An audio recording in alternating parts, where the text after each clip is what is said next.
예, 오늘 주신 하나님 말씀은 로마서 5장 1절에서 11절 말씀 강효진 비수사님께서 봉독하시겠습니다. 그러므로 우리가 믿음으로 의롭다 하심을 받았으니 우리 주 예수 그리스도로 말미암아 하나님과 화평을 누리자. 또한 그로 말미암아 우리가 믿음으로 서 있는 이 은혜에 들어감을 얻었으며 하나님의 영광을 바라고 즐거워하느니라. 다만 이뿐 아니라 우리가 환난 중에도 즐거워하나니 이는 환난은 인내를, 인내는 연단을, 연단은 소망을 이루는 줄 알미로다. 소망이 우리를 부끄럽게 하지 아니함은 우리에게 주신 성령으로 말미암아 하나님의 사랑이 우리 마음에 부은 바 됨이니 우리가 아직 연약할 때에 기약대로 예수 그리스도께서 경건하지 않은 자를 위하여 죽으셨도다. 의인을 위하여 죽는 자가 쉽지 않고 선인을 위하여 용감히 죽는 자가 혹 있거니와 우리가 아직 죄인 되었을 때에 그리스도께서 우리를 위하여 죽으심으로 하나님께서 우리에 대한 자기의 사랑을 확증하셨느니라. 그러면 이제 우리가 그의 피로 말미암아 의롭다 하심을 받았으니 더욱 그로 말미암아 진노하심에서 구원을 받을 것이니 곧 우리가 원수 되었을 때에 그의 아들의 죽으심으로 말미암아 하나님과 화목하게 되었은즉 화목하게 된 자로서는 더욱 그의 살아나심으로 말미암아 구원을 받을 것이니라.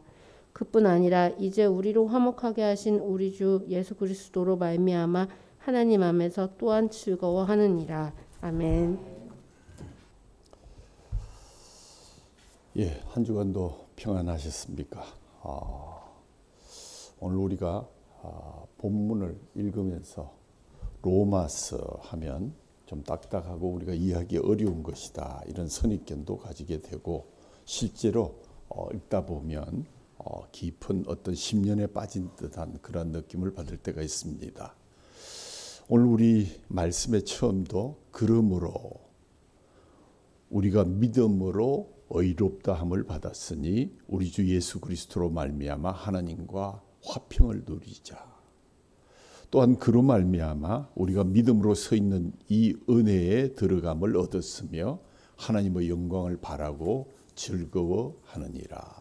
오늘 1절 말씀, 그리고 마지막 11절에도 우리로 화목하게 하신 우리 주 예수 그리스도로 말미암아 하나님에서 또한 즐거워하느니라. 이 말씀 읽으면서 생각나는 것이 웨스트민스터 소요리 문답 1번이 생각나지요. 사람의 제일 되는 목적이 무엇입니까? 하나님을 영화롭게 하고, 두 번째는 그를 영원토록 즐거워하는 것이다.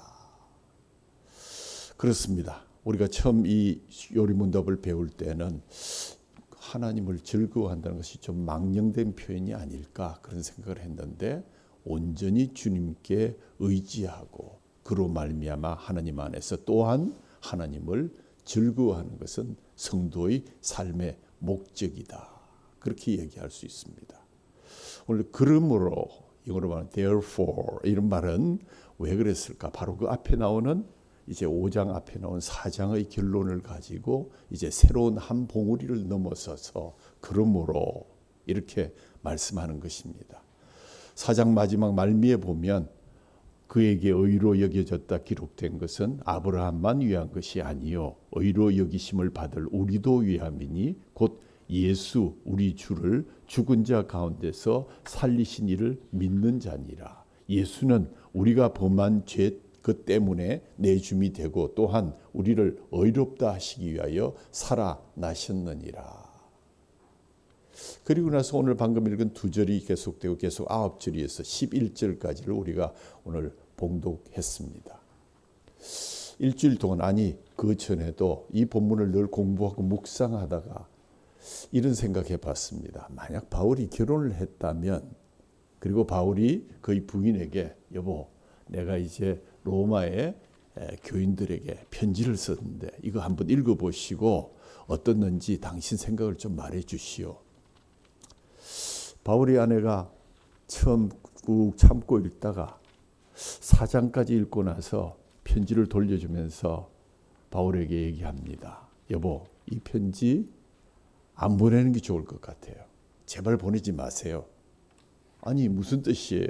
무슨 말입니까? 그러니까 아내가 당신이 전하려는 내용을 그 사람들이 전혀 이해하지 못할 것입니다. 특별히 10대 아이들은 더욱 그럴 것입니다. 로마의 크리스찬들은 단순하고 소박한 사람들이라서 당신처럼 신학자로 훈련을 받지도 않았고 또 그 편지를 읽으면 아마 그들이 골치 아프다고 생각하면서 아마 나처럼 한 1, 2, 3장 첫 부분을 읽다가 아마 읽지를 않을 것 같습니다.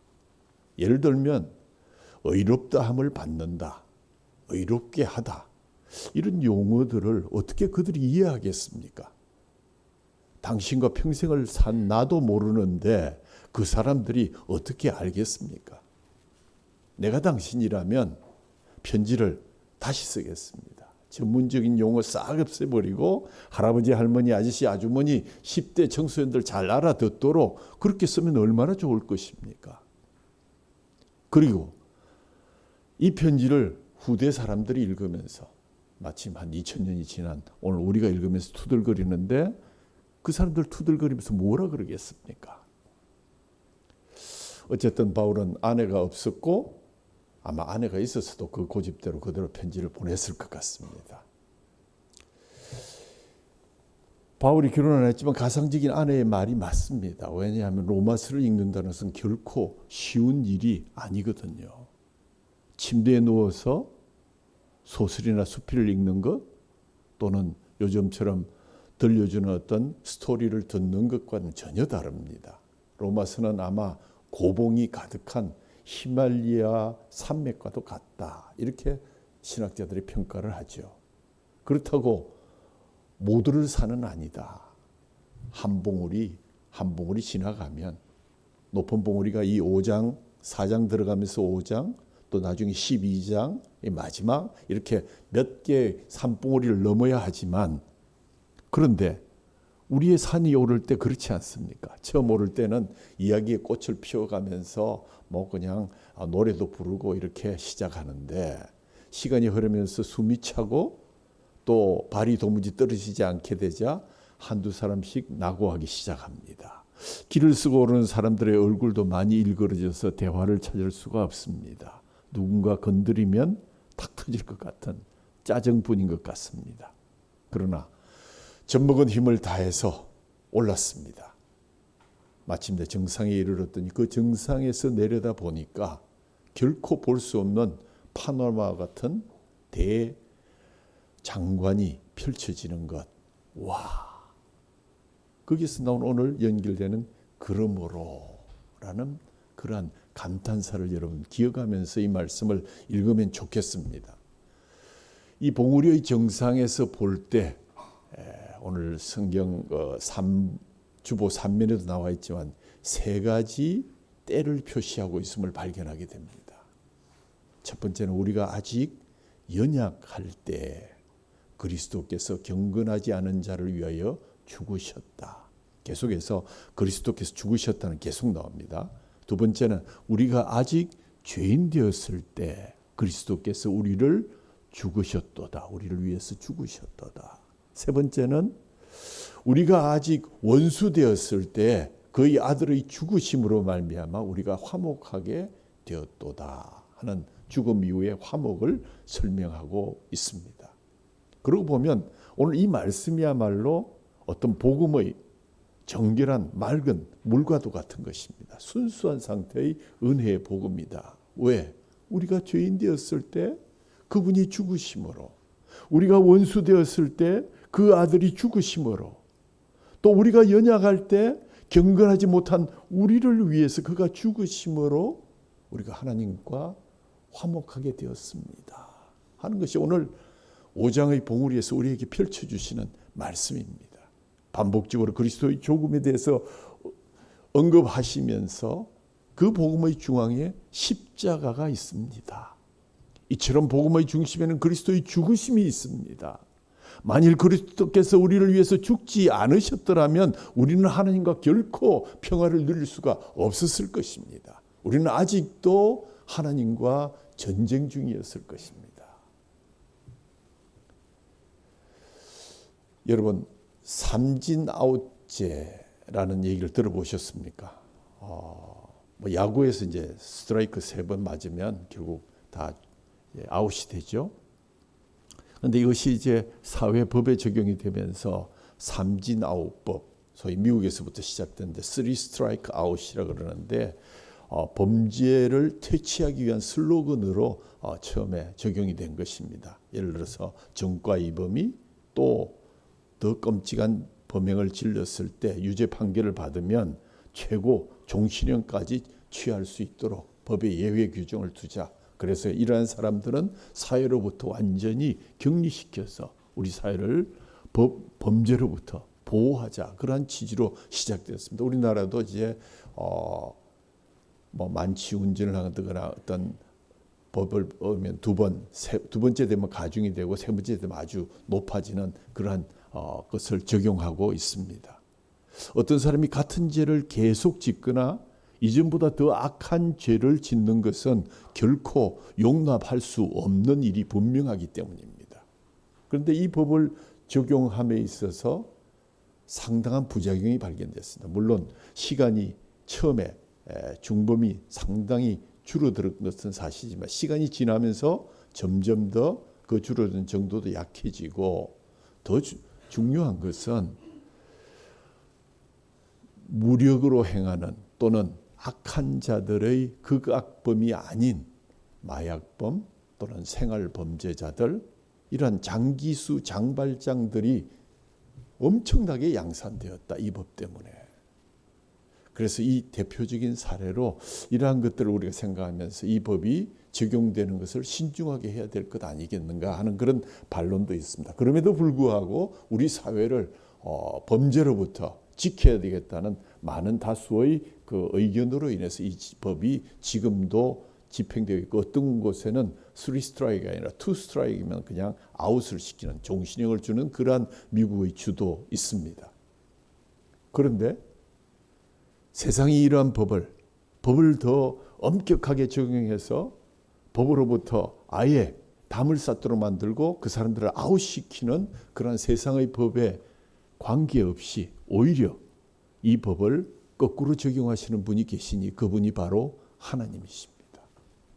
하나님께서 죄인을 대하실 때는 우리가 생각하는 어떤 삼진 아웃죄와 반대로 죄가 많을수록 오히려 더 큰 은혜를 베푸신다.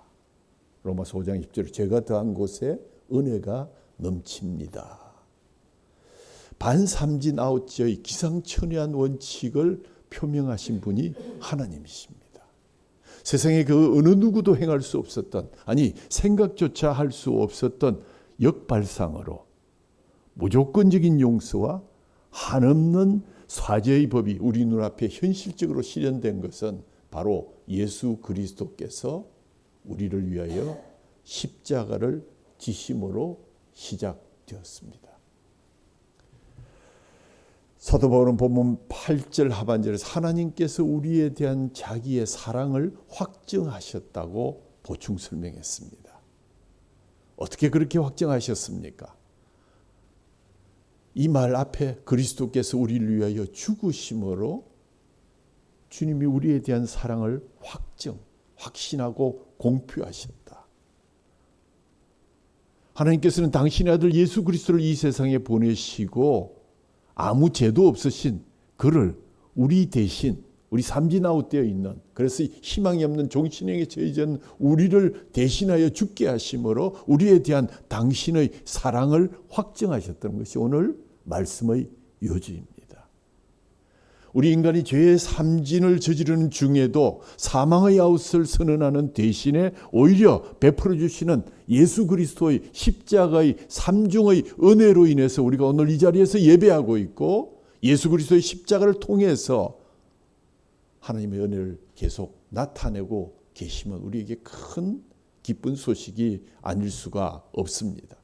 이 기쁜 소식 여러분이 전도 대상자로 삼고 있는 여러분들에게 화요일쯤에 이제 설교에 대한 동영상이 영상이 나오게 되면 가능하면 보내십시오. 여러분이 설명해서 설득하기는 어렵지만 성령님께서 말씀을 통해서 설득하시면 할 수 있습니다. 우리가 그렇게 해서 이 자리에 오게 된 분들 아닙니까?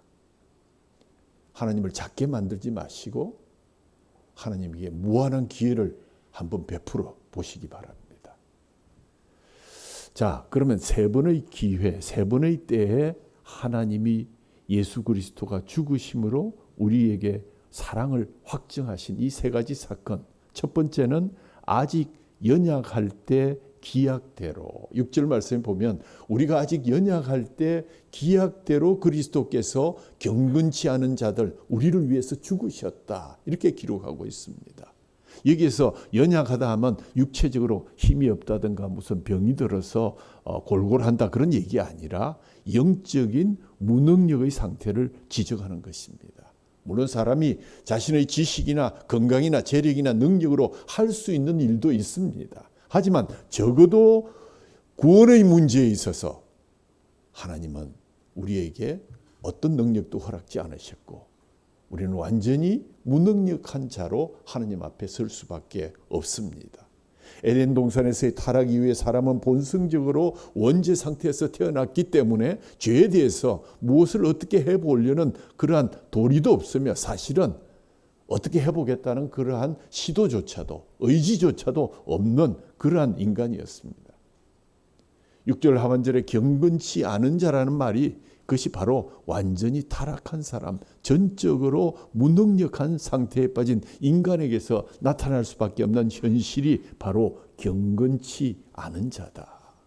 즉 모든 사람은 본성적으로 연약함으로 인해서 하나님을 찾을 줄도 모르고 스스로 거룩해질 수도 없는 지극히 불경건한 존재가 되고 말았다는 사실을 성경은 지적하고 있습니다. 그런데 놀라운 것은 그처럼 사람 쪽에서는 전적 무능력 상태에 빠져 있을 바로 그때의 기약대로 하나님이 친히 작정하시고 계획하신 구속사를 진행시키신 사건을 지금 바울이 이렇게 설명하고 있는 것입니다.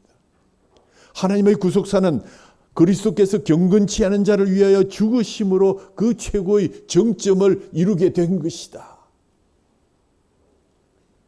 어떻게 사도 바울이 이렇게 성령의 힘을 빌었겠지만 이렇게 선포할 수 있었을까? 놀라운 선포입니다. 스스로 하나님을 떠나서 완전히 타락하고 전적인 무능력 상태에 빠진 사람에게 하나님 편에서 볼 때 아무 책임도 없고 하나님이 아쉬워할 이유도 없는 것 같습니다. 다 쓸어버리고 새로 만드시면 충분히 하실 수 있는 하나님이십니다.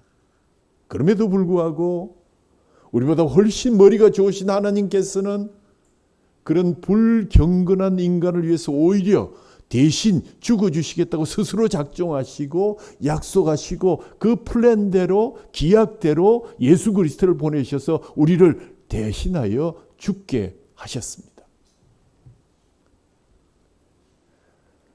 본문의 기약대로라는 말, 이 말은 약속대로 이런 뜻이 아니라 하나님의 정한 때가 되었을 때, 그러니까 아주 완전한 타이밍에 맞추어서 완벽한 타이밍을 구사하셨다는 얘기입니다.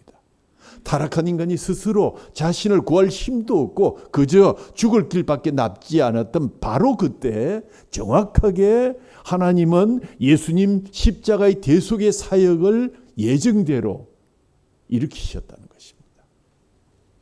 그러므로 하나님의 이 사건, 예수님을 이 땅에 보내어서 우리 대신 십자가를 지게 하신 사건이 어떤 소잃고 외양간 고치기의 빈틈을 메꾸려는 그러한 수가 아닙니다. 우리를 만드셨기 때문에 우리에 대한 애프터 서비스 정신으로 우리에게 그냥 모양으로 예수님을 보내주신 것 아닙니다. 원래부터 하나님께서는 인간의 타락을 구원으로, 인간의 죄를 대속으로 처리해 주시려고 당신의 선하심과 인자하심을 따라 준비하시고 계획하셨습니다. 그것을 우리는 섭리라고 얘기합니다. 그 결과 하나님의 구속사는 조금의 차질이나 오차나 딜레이가 없이 기약대로 그 정하신 시간표대로 완벽한 타이밍에 예수 그리스도의 십자가의 사건을 통해서 성취되었다 하는 것이 오늘 첫 번째 요지입니다.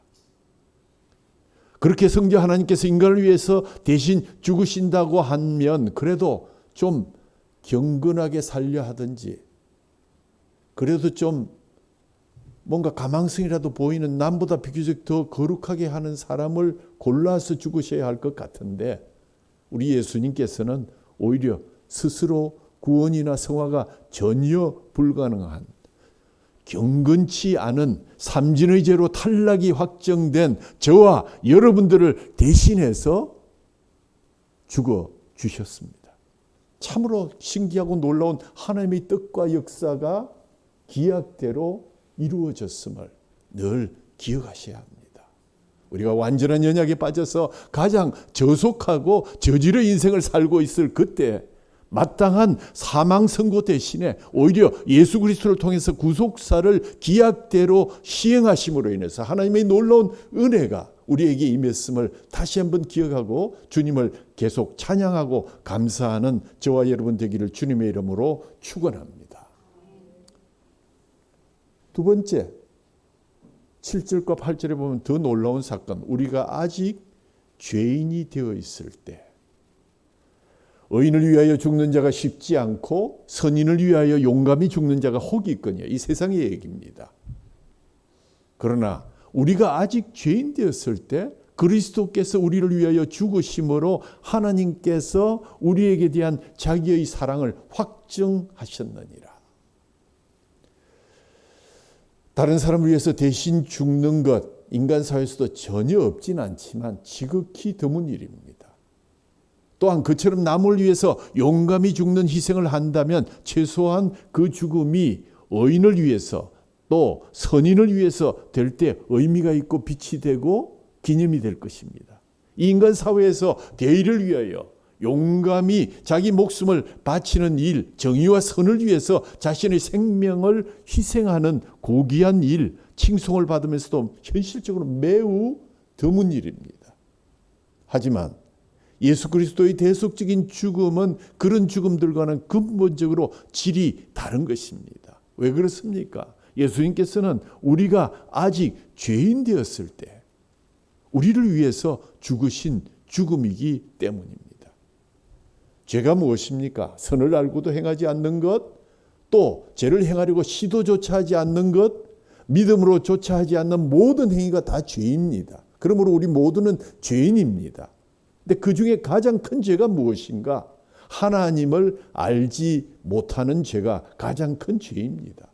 그런데 예수님께서 바로 그런 완벽하게 형편없는 죄인인 저와 여러분을 위해서 대신 죄 없으신 예수님께서 죽어 주신 것입니다. 죽어도 그렇게 죽는다는 것이 너무나 억울하며 희생으로 하기에는 너무 무모한, 소위 속된 말로 개죽음 같아 보이는데 예수님께서는 바로 그런 죽음을 우리가 죄인일 때 스스로 기꺼이 당하셨습니다. 특히 오늘 본문에서 우리가 아직 죄인이었다 하는 이 아직이란 단어를 우리가 곰곰이 묵상해 보면 아직이란 전혀 돌아설 기미가 보이지 않을 것을 말합니다. 아담이 타락한 후에 하나님께서 여자의 후손을 통한 구원의 언약을 베풀어 주셨을 때에 사람들이 감지덕지하면서 내가 좀 변화되고 내가 좀 더 나아진 모습으로 하나님 앞에 나아가야지 한 것은 한 군데도 찾아볼 수 없습니다. 타락 후에도 여전히 그들은 죄인이었었고 세상은 죄악이 관영해 갔을 뿐만 아니라 자신을 위한 그 어떤 변화의 노력은 커녕 의지조차도 없었습니다. 결국 하나님께서 당신의 언약대로 예수 그리스도를 세상에 보내주셨을 때까지도 사람은 아직 죄인으로 살고 죄짓기에 더욱더 몰두하고 머리부터 발끝까지 죄로 가득하고 죄를 향해서 계속 달려가고 있었습니다. 원죄에다 자범죄를 더하고 또 더해서 죄 덩어리였습니다. 어쩌면 이 아직이라는 단어는 우리의 죄가 다시는 돌이킬 수 없을 만큼 최악의 상태가 아닐까, 이런 뉘앙스를 풍기고 있습니다. 그럼에도 불구하고 예수 그리스도께서는 바로 최악의 상태에 버려진 그런 죄인, 다시 회복될 수 없는 이 죄인을 위해서 대신 죽으셨습니다. 도대체 예수님은 왜 우리가 아직 죄인 되었을 때 우리를 위해서 죽으셨을까요? 그 대답은 바로 하나님께서 내가 너희를 사랑한다 하는 것을 확증하시기 위함이었다고 로마서는 특별히 강조하고 있습니다. 하나님의 사랑은 이처럼 자발적이었고 우리가 생각하기에는 이해할 수 없는 그런 것이었습니다. 아직 죄인이었을 때 당신의 아들을 우리의 죄를 위한 희생물로 내어주셨습니다. 사람 쪽에서 어떤 사인을 보냈다거나 동기를 부여하고 정기를 마련한 것은 전혀 없고 오직 하나님 쪽에서 기약대로 가장 악할 때에 일방적인 사랑을 발동시키신 것이 바로 십자가의 사건입니다. 예수 십자가의 죽으심은 바로 이런 하나님의 무조건적이고도 무한하신 사랑을 확증하신 사건입니다. 확증이란 영어를 보니까 demonstration, 누구의 눈에도 명백하게 보이도록 천명하시는 것이다. 내가 저 죄인들이 아직도 죄인일 때에 내가 그들을 위해서 나의 목숨을 버리노라, 내가 그들을 구하기를 원하노라, 이것이 나의 사랑이라 하는 하나님의 사랑의 확증, 선포, 그것이 바로 십자가의 사랑입니다. 이 말씀 보면 생각나는 단어 하나는 요한복음 3장 16절, 하나님이 세상을 이처럼 사랑하사. 인간의 단어로 할 수 있는 표현이 없어서 이처럼 사랑하사. 전지하신 하나님조차 이보다 더 좋은 방법을 생각하실 수 없었고 전능하신 하나님조차 이보다 더 큰 기적을 행할 길이 없어서 이처럼 사랑하사 우리 주 예수 그리스도를 보내셔서 하나님의 사랑을 만 사람들 앞에서 확증하신 것이다. 우리가 아직 죄인 되었을 때조차 예수 그리스도께서 우리를 위하여 십자가에서 대신 죽으신 것은 그야말로 하나님 사랑의 극치요 죄인을 향한 최고의 사랑의 증거입니다. 그 사랑 기리면서 찬양하면서 순종하면서 그분 만날 때까지 거룩의 길을 포기하지 않고 끝까지 달려가시는 여러분 되시기를 주님의 이름으로 축원합니다. 세 번째,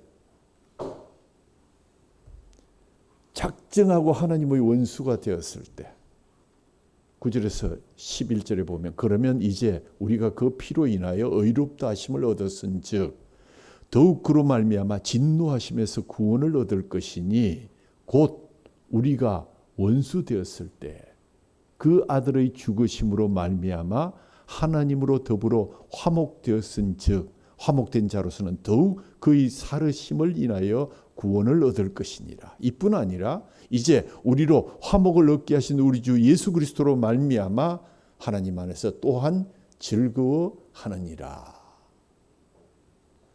9절에 그러면, 이것도 그러므로 하고 똑같은 그러한 접속사입니다. 예수 그리스도의 십자가의 대속에서 우리에게 어떤 일이 일어났습니까? 이제 우리가 그 피로 인하여 의롭다 하심을 얻었다. 예수님의 보혈의 공로가 우리 죄인의 죄를 다 대신 갚아 주셨기 때문에 이제 우리는 더 이상 죄인이 아니라 의인이라 칭함을 받게 된 것입니다. 그 칭함 받고도 우리에게 큰 변화가 있었을까? 그것은 다음의 문제입니다. 진정 의인이라 칭함을 받은 자들은 변화했고 변화를 위해서 몸부림쳤을 것입니다. 그런데 그뿐 아닙니다. 더욱 그로 말미암아, 그처럼 칭의를 입은 사람이 그보다 더 큰 은혜의 상태로 인도함을 받게 되는 것인데 그것이 무엇인가? 진노함에서 구원을 받는 것이다.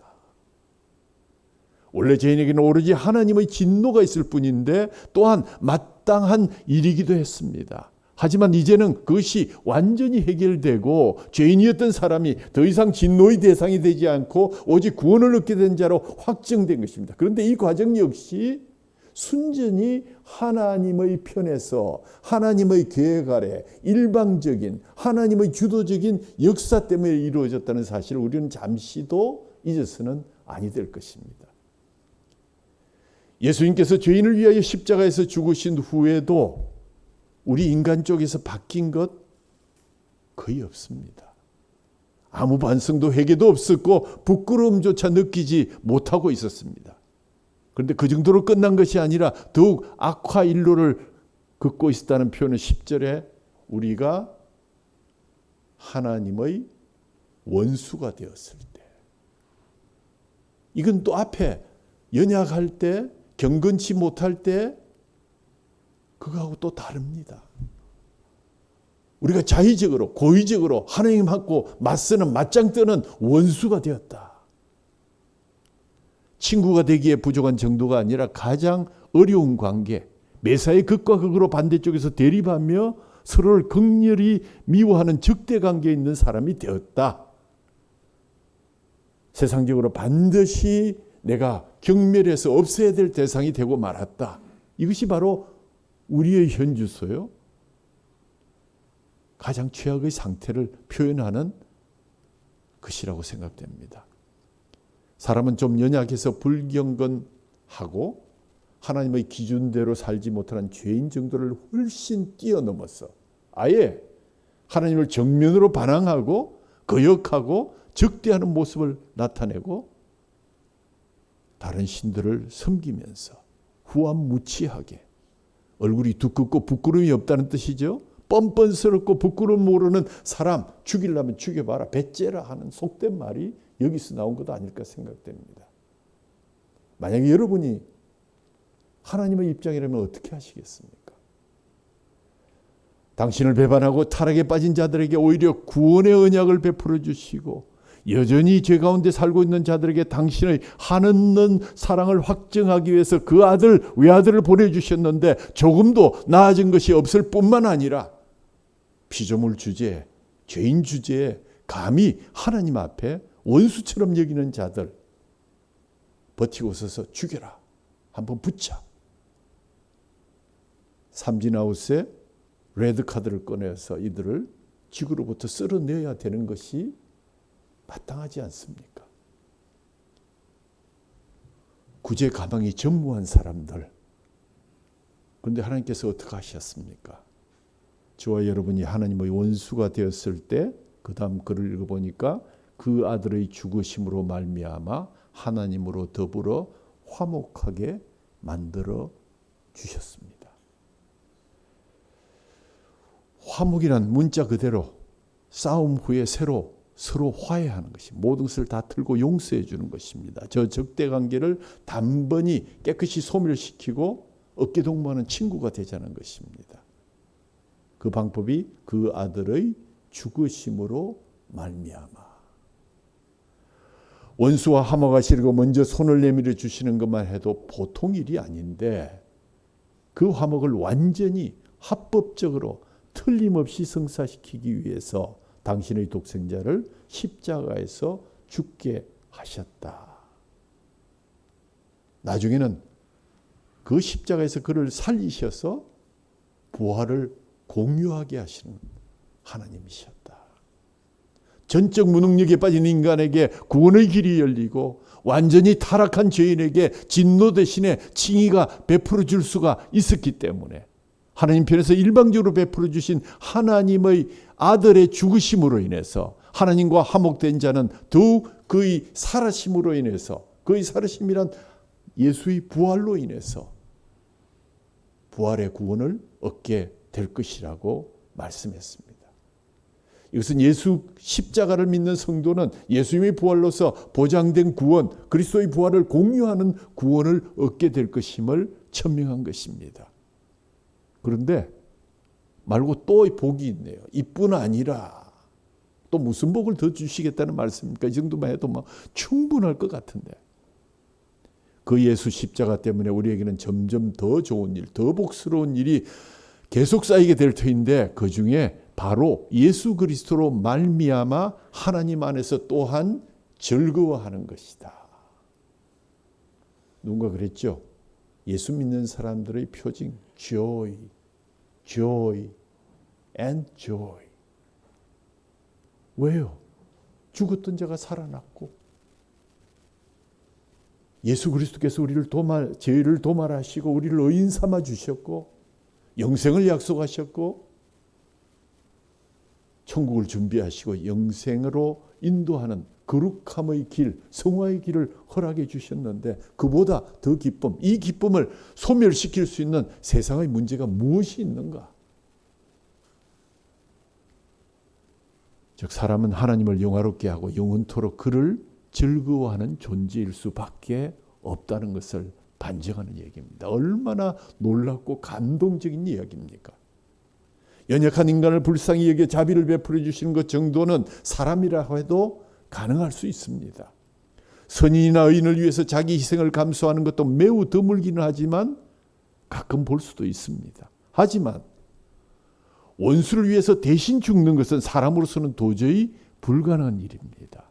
그런데 하나님께서는 당신을 원수로 대하는 자들과 화목하는 정도가 아니라 아예 그로 인해서 즐거워하고 그와 함께 가장 가까운 친구가 되어 주셨습니다. 그야말로 오직 인자가 한이 없으신 하나님만이 생각할 수 있고 실행할 수 있는 위대한 하나님의 역사가 우리에게 주어진 것입니다. 저와 여러분이 하나님을 떠난 정도가 아니라 아예 하나님을 원수로 삼고 맞짱을 뜨려 하는 최악의 밑바닥에 떨어졌을 때도 하나님은 그래, 오히려 당신의 독생자까지 화목 제물을 삼으시면서 우리를 창조주와 즐겁게 교제하는 최고의 위치로 다시 회복시켜 주기를 원하셨고 이 놀라우신 하나님께 다시 우리가 영광과 찬양을 드리는 것, 예배하는 것은 너무나 당연한 것입니다.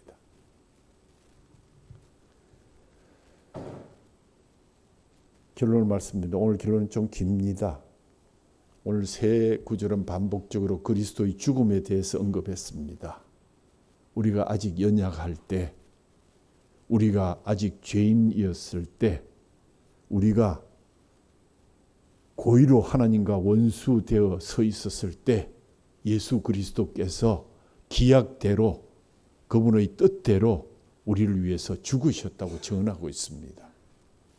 이처럼 복음의 중앙에는 예수 그리스도의 십자가가 서 있습니다.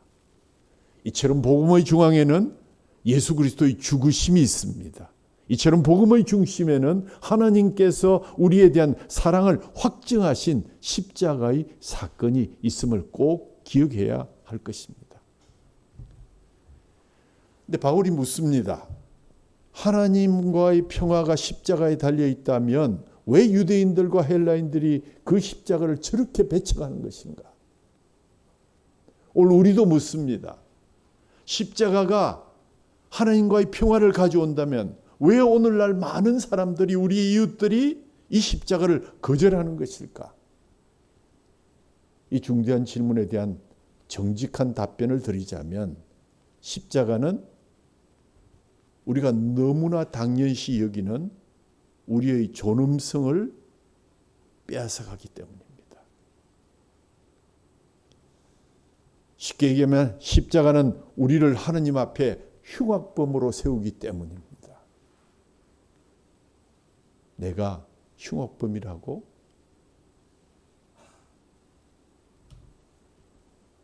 신학자 칼바르트가 이렇게 얘기한 적이 있습니다. 흉악범의 얼굴을 자세히 쳐다보십시오. 그러면 여러분은 하나님께서 우리를 쳐다보실 때 무엇을 보고 계신지를 알게 될 것입니다.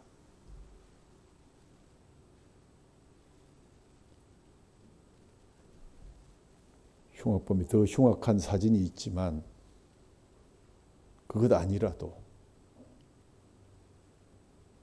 흉악범의 사진을 우리가 자세히 한번 쳐다보면 몸서리치면서 보기 싫죠. 하나님이 우리를 보신 모습이 이와 유사하고 이보다 더 흉악했다 라는 사실에 동의를 하셔야 됩니다. 그리스도를 통해서 하나님께서 자기의 사랑을 쏟아 부으신 것은 인류가 높은 도덕적인 고원에 스스로 도달했기 때문이 아닙니다.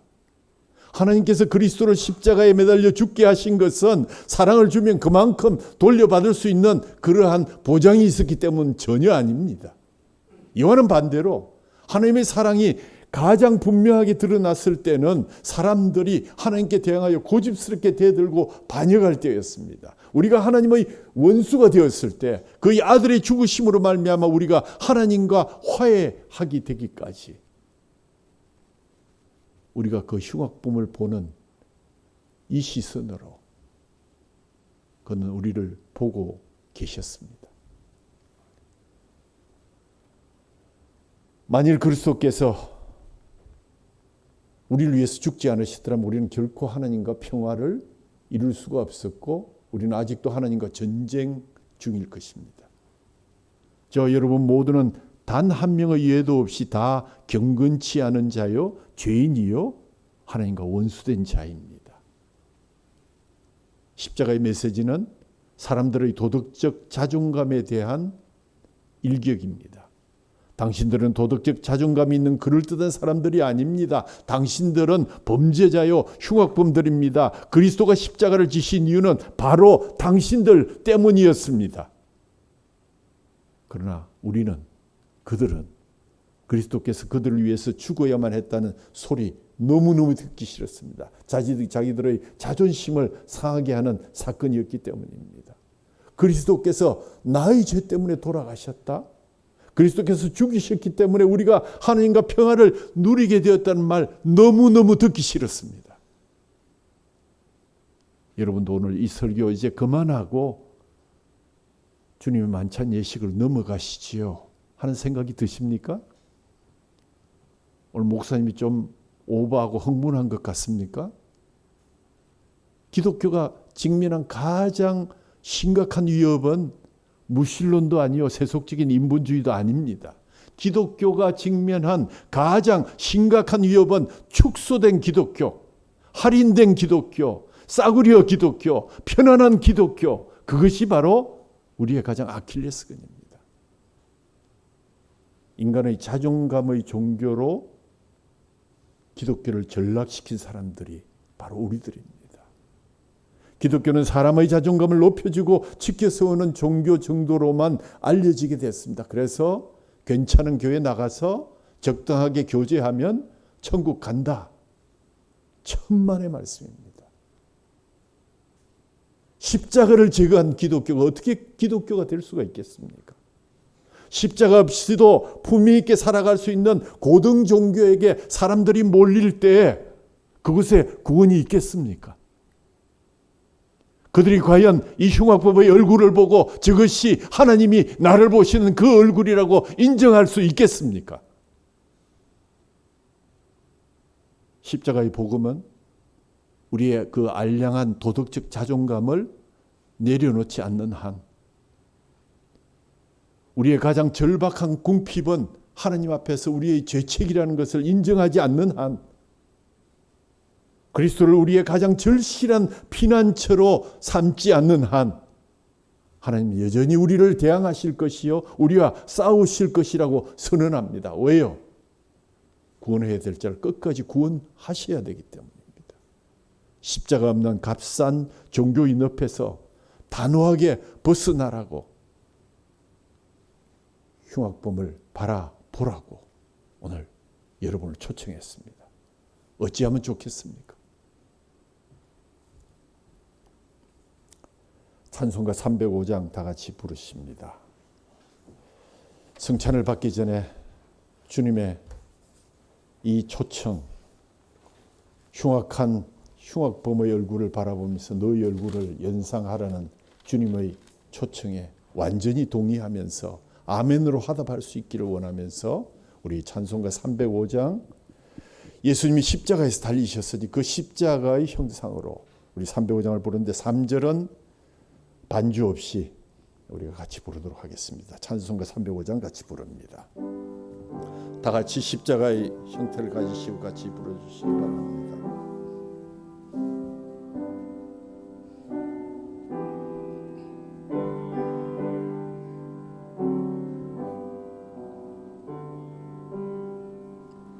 나 같은 죄인 살리신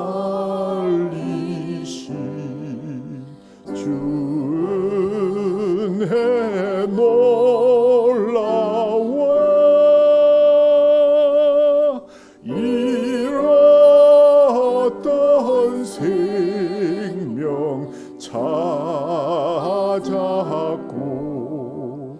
광명을 얻었네. 큰 죄악에서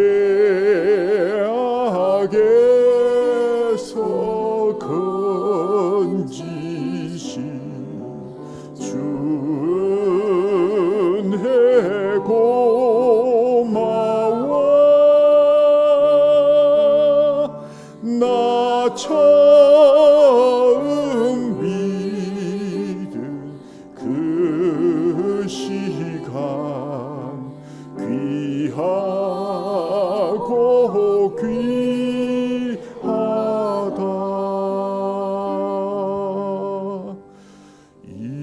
이제껏 내가 산 것도 주님의 은혜라. 또 나를 장차본 향해 인도해 주시니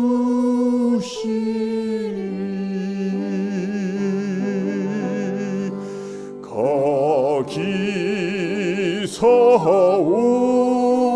우리 영원히 주님의 은혜로 해처럼 밝게 살면서 주 찬양하리라.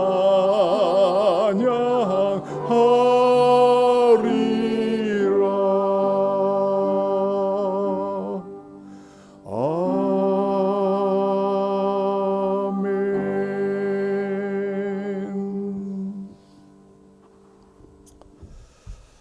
하나님 아버지, 경건하지 못했고 하나님을 대적했던 원수인 우리를 위해서 기약대로 예수께서 죽으심으로 하나님의 우리를 향한 사랑을 확증해 주심을 감사합니다. 흉악범의 얼굴을 쳐다보며 나의 얼굴을 발견하고 하나님의 놀라우신 그 사랑 영원히 찬양하며 살아가겠습니다. 우리가 영원히 주님의 은혜로 해처럼 밝게 살 그 천국 바라보면서